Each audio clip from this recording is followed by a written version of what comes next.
Hanover Square Press and HarlequinAudio present The Perfect Day to Boss Up, a hustler's guide to building your empire, the biggest edition, by Rick Ross, with Neil Martinez Belkin. Read by J.D. Jackson.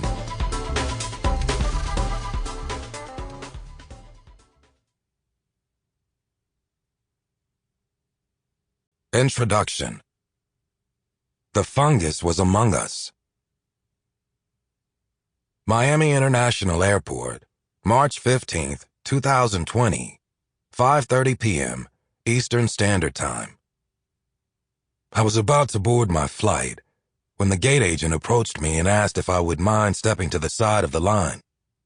At first, I didn't think anything of it. I figured she was trying to get herself a quick selfie with Rosé, and who could blame her for that? It's not every day that the biggest boss shows up at your workplace. "I'm sorry to bother you, Mr. Roberts, but I have to ask, are you and your party planning on staying in Colombia for the next 60 days? Now, I would love to kick off this book by telling you I was getting on a chartered jet to go procure 100 kilos from a plug in Cartagena, but that would be a fabrication. I have to be honest.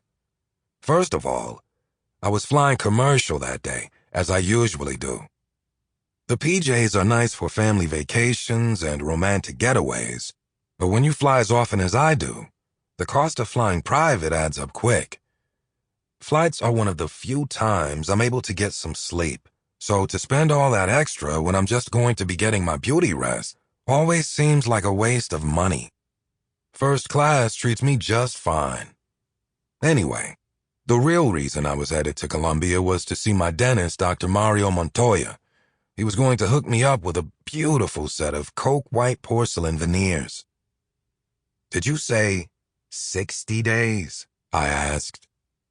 "I'm getting my billion-dollar smile and then I'm gone.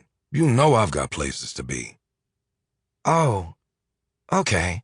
Well, if your billion smiles thing is an elective procedure, then we here at American Airlines strongly recommend that you consider postponing your trip. Due to the recent coronavirus outbreak, the United States may be temporarily closing its borders soon, and if that happens, there's a possibility you may not be able to re-enter the country for a while." I was confused.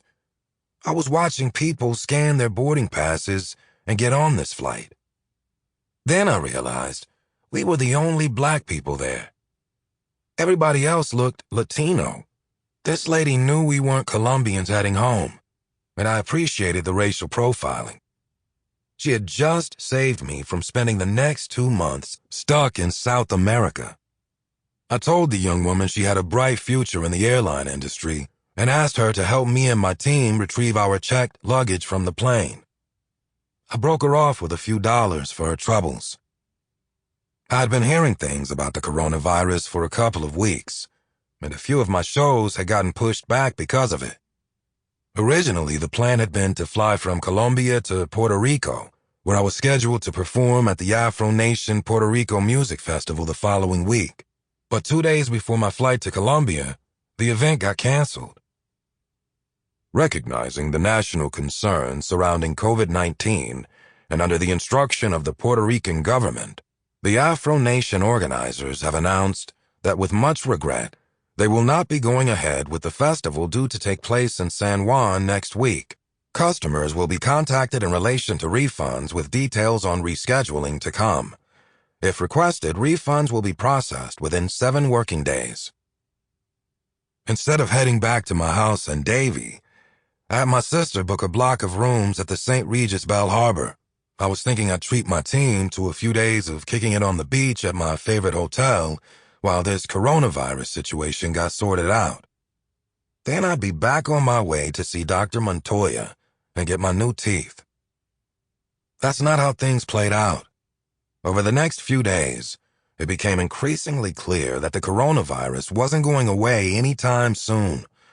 Whatever this shit was, we were nowhere near the end of it. The fungus was among us, and it was just getting started.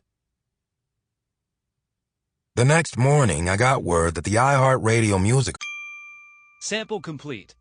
Ready to continue?